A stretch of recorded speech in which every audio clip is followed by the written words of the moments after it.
Hello students. Today we will be studying the fifth lesson of textbook in English for class 10th, which is First Flight, and the name of the lesson is The Hundred Dresses, and its author is Bsor Ester. Bsor Ester was an American children's author. She was born in Connecticut as Eleanor Ruth Rosenfield. Originally a librarian, Astor's writing career began following a case of tuberculosis. Bedridden while recovering, Astor began writing down some of her childhood memories, which would later turn into full-length children's books. Astor's book Ginger Pie won the Newbery Medal, and three of her other books, The Middle Moffat, Rufus M., and The Hundred Dresses, were chosen as Newbery Honor Books. She also received the Certificate of Award for Outstanding Contribution to Children's Literature and was nominated for the Laura Ingalls Wilder's Award. By the time of her death at age of 82, Estes had written 19 children's books as well as one novel for adults. Children, the story is divided into two parts. So today we are going to begin with part 1 of the story with a brief introduction. The Hundred Dresses is a heart-touching and sensitive story about a quiet and shy schoolgirl named Wanda Petonsky. Wanda claims to have 100 dresses and 60 pairs of shoes at home, all lined up in her closet. Her classmates, especially Peggy and Maddie, made fun of her because what she claims is in contradiction to the fact that she was always seen wearing the same faded blue dress. They found her name to be funny. It was because everyone had easier names than Wanda Petonsky. Her name was different because she was a Polish immigrant who had come to an American town with her family. She was poor and did not have any friends. She was quiet and was always seen sitting in the corner of the classroom. Her fellow classmates always teased her for having a strange name and her repeated reference to her 100 dresses.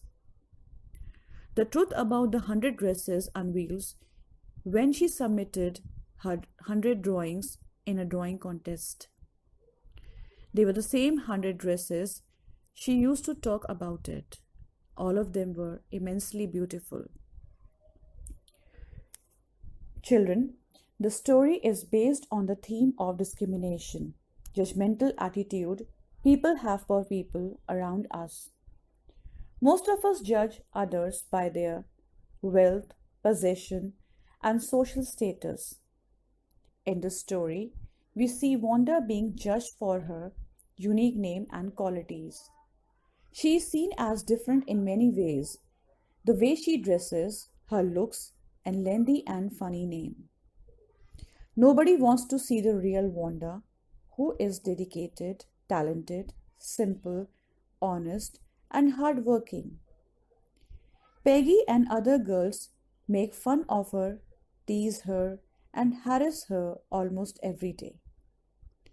She is ridiculed at for describing her 100 dresses and 60 pairs of shoes she says she has. There are a lot of instances in the story which shows how racial discrimination affects the social and personal lives of the people. The story makes us realize that how people feel when they are exposed to such discrimination. It also tells us about the hurt inflicted by teasing, bullying, and the painful consequences of bystanders who fails to act courageously. Thus, the title of the story is apt and justified, as the focus of the story remains on the 100 dresses.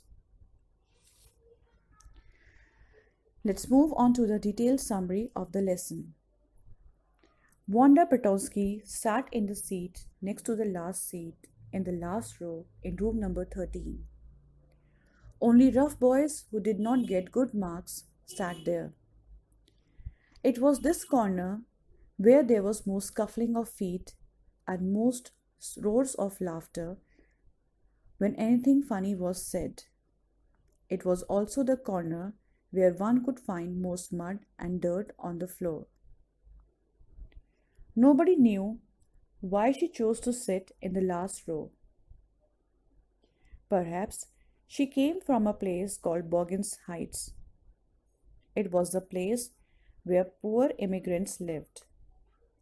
Her feet were usually covered with dry mud. Nobody really thought much about Wanda when she was in the class. When Wanda did not come to school, her absence remained unnoticed for some time. Her schoolmates Peggy and Maddie thought of Wanda only when she was outside. Outside the school, they waited for Wanda to have fun with her. Peggy and Maddie noticed her absence on Wednesday as they had kept on waiting for her so that they could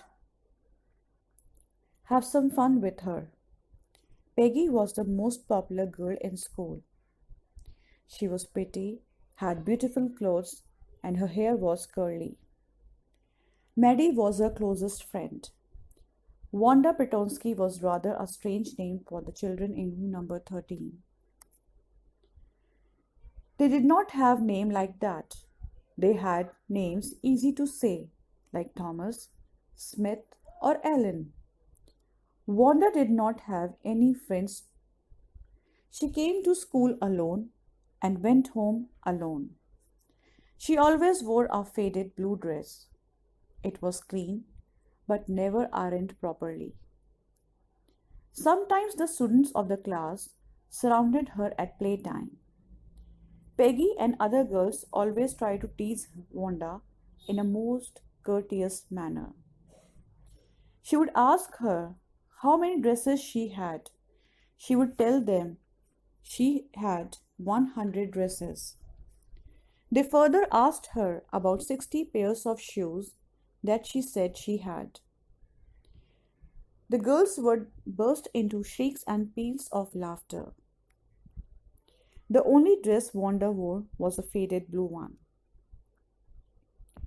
Peggy had thought of this game of teasing Wanda.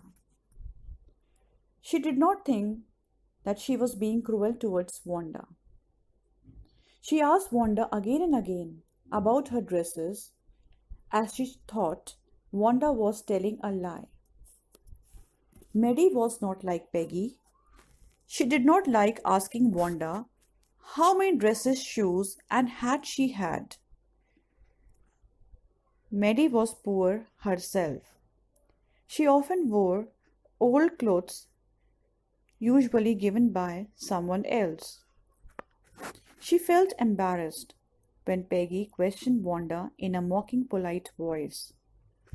She wished Peggy would stop teasing Wanda.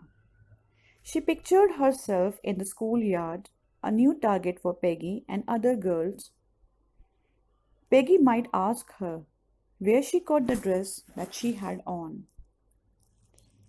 Maddie would have to say it was one of Peggy's old dresses that she was wearing.